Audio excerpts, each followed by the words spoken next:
The richest neighborhood you ever lived in was the loneliest. You did not notice this at first. You were too busy noticing the gates. Level 1. The gates. You move in on a Tuesday. The moving truck is too loud for the street. You file that, not as embarrassment, as information. The houses here do not have numbers you can see from the road. They have names, or no names at all, just long driveways that curve out of sight before you can count the windows.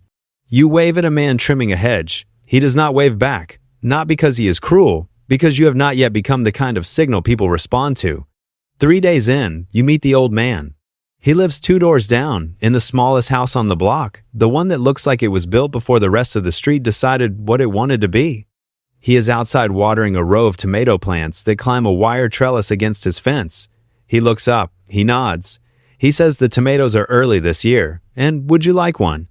You take the tomato because it is rude not to. You did not expect to feel anything about a vegetable.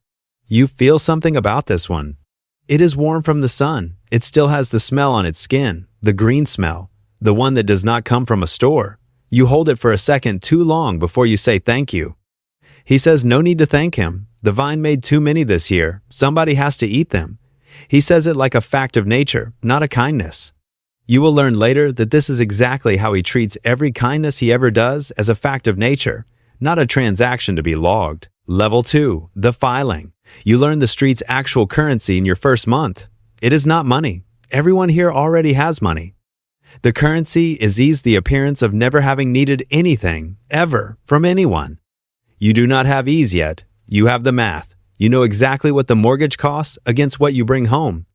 You know it in your chest before you know it in your head. You file that, not as anxiety, as information. The old man does not seem to deal in ease or math.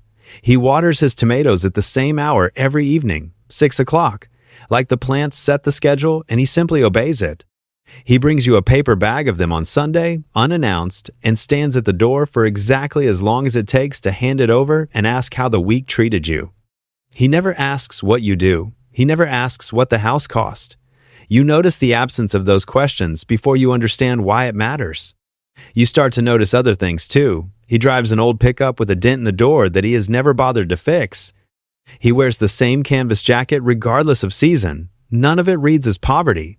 It reads as a man who simply finished deciding what he needed a long time ago and stopped revising the list. Remember that feeling, because this is the last level where warmth arrives without a motive attached. Level 3. The calculation. By month 4, you understand the street has a hierarchy, and the hierarchy is fluent in things never said aloud. Whose pool was redone? Whose kid got into which school? Whose name appeared in which donor list at which gala? You get invited to a dinner party. You spend 40 minutes deciding what to wear, which is 40 minutes you did not know you had the capacity to spend on clothing. At the party, a woman asks what you do, and when you answer, her face performs a small, fast calculation. You watch it happen. You feel yourself being placed on a shelf you did not choose. You file that, not as resentment, as information. Later in the evening, someone mentions a fund, a number, a wing of a building with a family's name on it. You nod along like you understand the unit of measurement being used. You do not yet. You will, soon enough, and you will not like how naturally it comes to you. The old man is not at the party. The old man is never at the party. You realize, somewhere between the second course and the dessert, that you have not seen him in 11 days.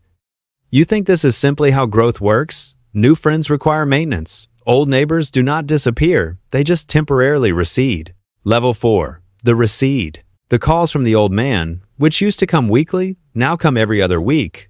They are shorter. He asks how you are. You say busy, good busy, the kind of busy that sounds like winning.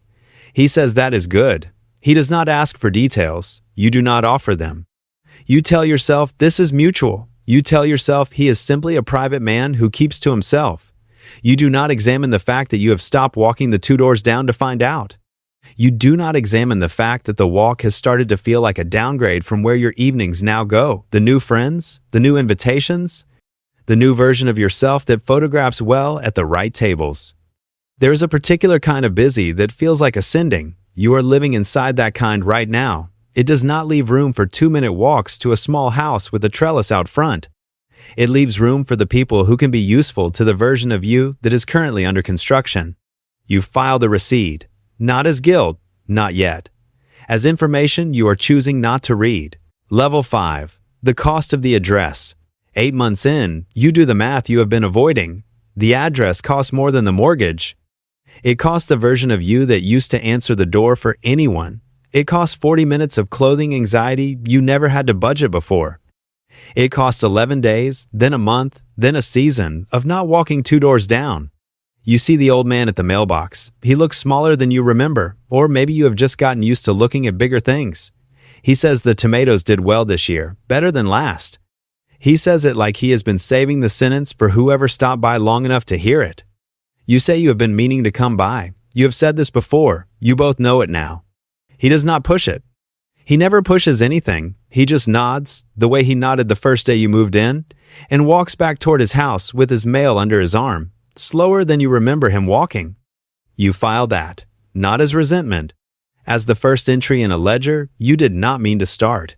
Level 6. The signal. You become, eventually, the kind of signal people respond to. The wave on the street turns into a nod. The nod turns into an invitation. You are inside the thing you once stood outside of, watching through a hedge you were not yet trusted to walk past. It does not feel the way you thought it would. It feels like maintenance. Every relationship on this street requires upkeep, calibration, the constant low-grade calculation of who is rising and who is worth still calling. You are good at this now. You did not know you would be good at this. You filed that. Not as pride, as information about what you have become fluent in. You think, briefly, of the old man. You think it the way you think of a language you used to speak fluently and now only remember in fragments. You mean to go by. You are always going to go by. You do not go by. Level 7. The gate. Then one evening, an old pickup truck turns onto the street. It moves slower than the other cars, the kind of slow that says the engine has earned the right to take its time. It stops at your gate. The old man gets out. Slower now. His hair has thinned since you last let yourself really look at him. His hands shake slightly as he reaches into the passenger seat. There are tomatoes there, the same kind, in the same kind of paper bag, except the bag looks heavier in his hands than it used to. He walks up your driveway, the way he has walked up driveways his whole life, like the distance does not need apologizing for. Like the months you let pass are not a thing he is going to mention. He hands you the bag. He says they came in early this year.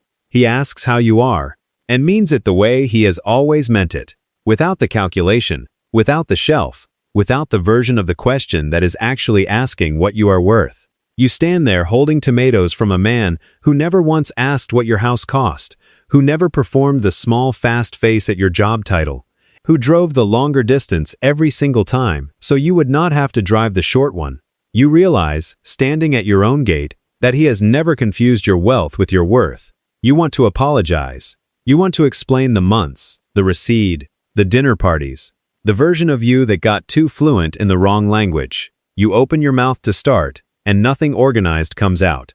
He is already turning back toward the truck, the way he always does. Like staying longer would make the gift feel like it cost him something. You wish right then that you had said something. You do not know what.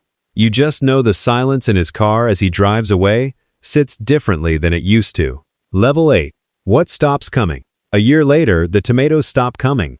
You do not get a phone call. You get a quiet that you do not notice until it has already been quiet for a while. The particular kind of absence that does not announce itself, that simply leaves a gap shaped exactly like the thing that used to fill it. You walk past his house one evening, out of habit more than intention, and the trellis is still there, bare wire against the fence, no green climbing it this year. You stand at the spot where you used to take the bag from his hands. You do not file this one. There is no information left to extract from it. There is only the gap, and the wire, and the knowledge that you had 8 months, then a year, then more, in which the walk to his door was 2 minutes long and you chose, almost every time, not to make it. Somebody else's hedge gets trimmed across the street. Somebody else waves, you wave back this time, automatically, fluently, the way you once envied. It does not feel like a rival. It feels like the thing that was supposed to feel like a rival. You think about the street, and the gates, and the calculation you got so fluent in. You think about how much of it you would trade, right now, standing at an empty trellis, for one more Sunday knock and a paper bag held out by a hand that never once asked what you were worth, because he already knew, and the knowing never had a price attached to it. He never confused your wealth with your worth. A year later, the tomatoes stop coming.